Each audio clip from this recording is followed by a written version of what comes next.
up, guys? We got another video. My mom gave me these two little tables here. We're just gonna stain them, paint them, sell them. Quick operation. Starting with taking the tops off. So lame, I just pulled the screws out of this one and it's glued. This one's good though. Got the top off of that guy.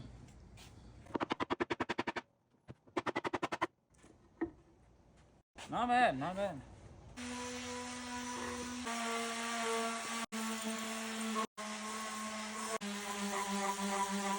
Boom! These things are cleaning up nice. There's the before on this guy.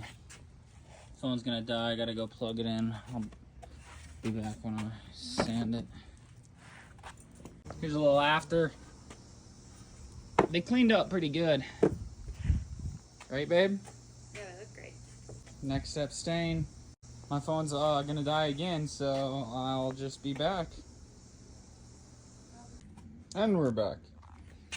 Got them stained up.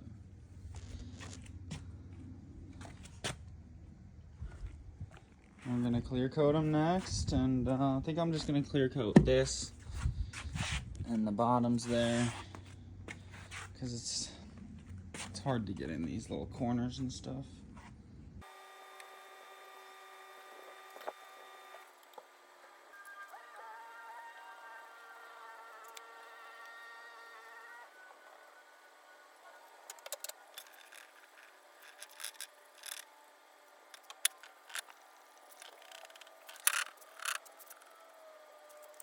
These guys came out pretty nice. I ended up selling them for $80 to a nice lady. That's all profit, baby.